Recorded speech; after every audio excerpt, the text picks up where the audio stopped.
welcome back to the channel. Today I'm out four-wheel driving with some mates heading towards Mount Me from Dayborough. We're going to be doing some pretty good four-wheel drive action, but first I'm going to show you about my new car that I picked up recently. And yeah, going to go through a few mods that we're going to do to the car just to get it ready for this trip. Then I'll show you some of the adventures that we're going to be heading on. So let's do it.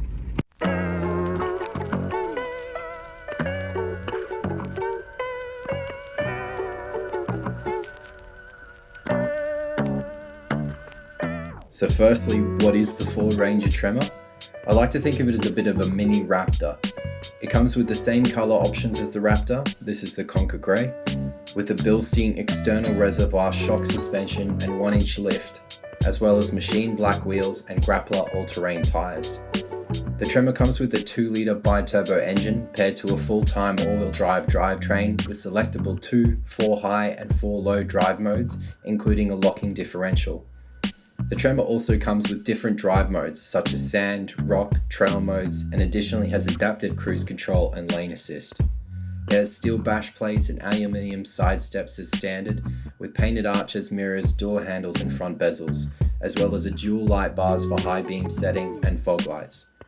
The interior of the Tremor is embroidered vinyl, which is easy to keep clean, and the rear tray has the same extended Raptor roll bar, tray liner, 12-volt power port and tray lighting, and it's a really good package for the price range that it comes in at.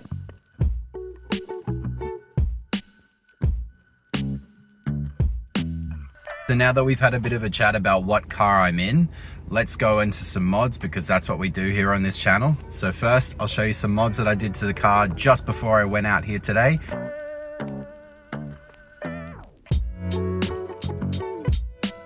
So firstly, I added the Bedrock floor liners. These floor liners are pretty great because not only are they made of a hard plastic that's really durable, but it actually seals the entire inside of the car. So it actually stops any sort of dirt and grime and all that coming into your cabin. It's a really good addition to the car. They come in front and rear. Next, I'm adding some weather visors to the car. These are super simple to install and they're really good for not allowing any water or any weather sort of to really get into the car when you've got your windows down a little bit. So these are really easy to install. They come with 3M double-sided tape. You just peel off a little bit of the tape. Then you clean down your car thoroughly. Make sure that you're getting rid of any of the dirt or anything that's still there on the moment. And then you just got to line them up properly.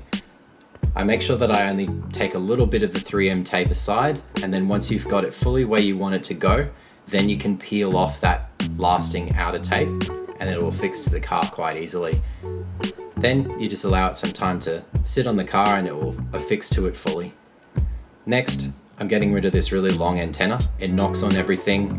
If you go under any sort of signage or anything like that, it always hits on everything, even though the car's not too high. I got a shorty antenna. I'm not really using the radios too much in this car, so I'm just going to be using Android Auto, which is fixed to Spotify and that sort of stuff. I just unwind it quite easily. Then you just add in whatever sized screw you have on it and twist it on. They're quite universal for most cars.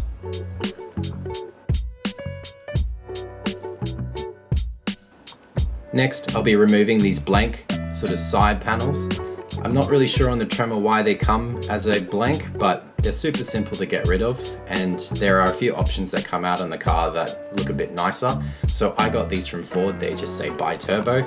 They just fill in that blank space and stop it looking like it's not supposed to be there. Easy as, just click it in and it's ready to go. Next, I got this XTM 4.7 ton tow hitch. This is really simple to put on and it's a really good handy accessory to have if you're going to go anywhere four-wheel driving. You'll be able to pull yourself or others out of the mud if you get stuck, and it's a pretty cheap part to really get. I actually got this on sale and it ended up being about $30, so a really handy accessory to have. You put it in your tow hitch and then off you go.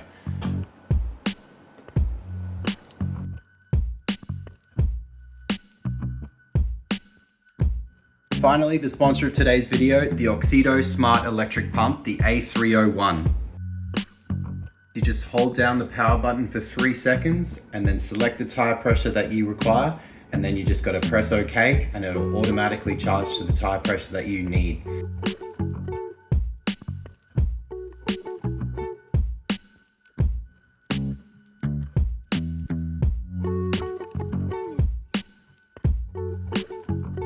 You can also select the lights quite easily by pressing the button, and then phone charging is simply plugging in your charger into the device and it works like a power bank. To charge it, it's got a USB-C 3, which you can just plug into the wall. You can get the details for where to get one of these in the description below, and thanks again to Oxido for sponsoring this video. Let's get back to it.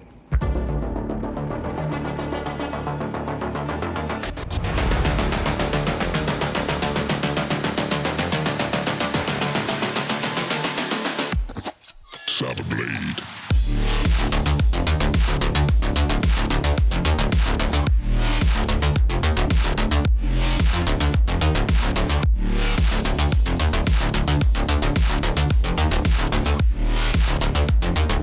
Seek the light in darkness.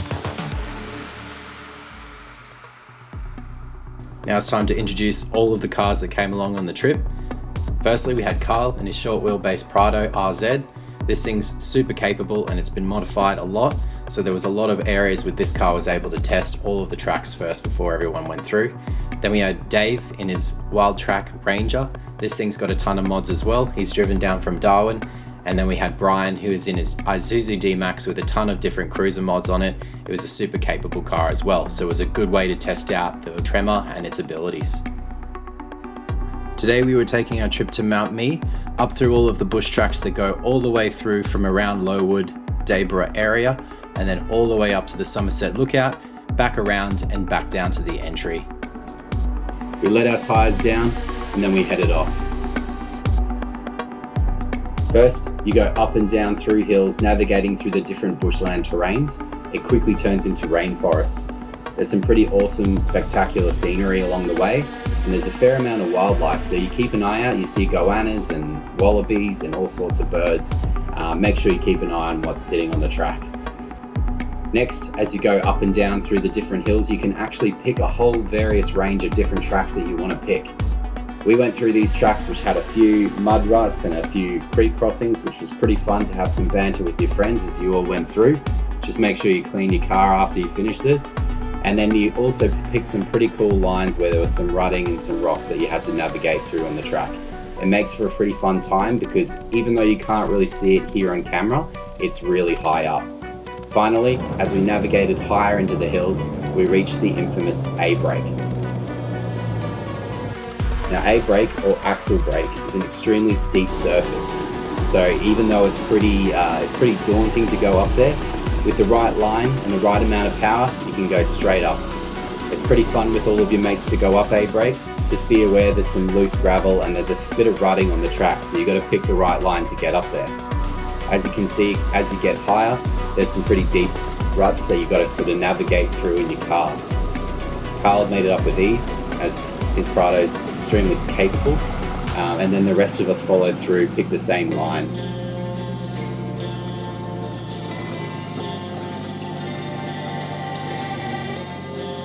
Next up, it was time for the Tremor to see what it could actually do in a stock form. So following here in the drone, the Tremor actually went up with ease. I put it in low range and I made sure I had the rear diff locked. You can see some of the rocks kicking out as it's trying to go up, but with ease it just pedaled through and went up those ruts. The next part of A-brake, it had the rocky bits. So there's some pretty deep rocks, so you just got to make sure you sort of go up it carefully, because if you bounce the wrong direction, you can't really tell how steep it is here, but it could be bad.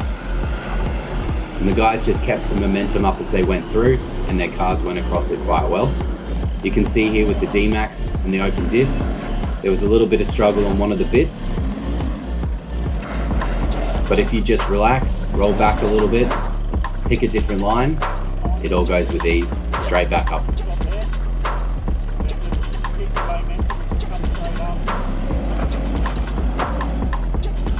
I didn't get outside footage of the Tremor going up, but this from my dash cam, you can see the car with the diff locking in, just picking the right line, and just walked through that section quite well. It's a pretty scary section and daunting, because as you can see to the left, there's a big cliff to the side. But if you keep some momentum, the car just traveled through it with no real issues. Next on, we further headed down into the bush and went south to get through some muddy stuff. This was a bit of fun as we were all talking through the radios at each other and going through the different levels. Just make sure you check some of the potholes to make sure they're not too deep for the car. But it was a bit of fun really, it was nice, slick, and all of the cars got through. There was some bits where Carl decided to go through the deeper stuff. Most of us went around, especially with a brand new car. I didn't want to push it through the mud, but as you can see, it was a bit of fun for him there. Further, we climbed into the hills and we got up to the summit of the Somerset Lookout. This is a pretty cool little spot to go and check out because when you go up to the top, you can see all the way from Wivenhoe Dam to Somerset Dam. So with a bit of a breather, some cool views and some lunch, we checked it out, and then after this, we headed off because we could see that rainstorm coming closer. So we headed down through all of the water, into the cool parts of the rainforest, and then that way we made it back towards where we were going to head for the final part of our destination. Along the way we found a few cool little bits that we went off the track and had a bit of fun, as you can see here.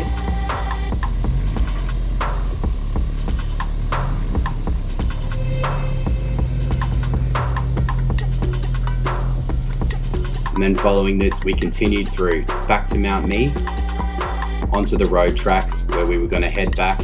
But first, you got to make sure that you pump all your tyres up. So we found a good place to pull over and we pumped our tyres up with our compressors to make sure that we could drive back on the bitumen.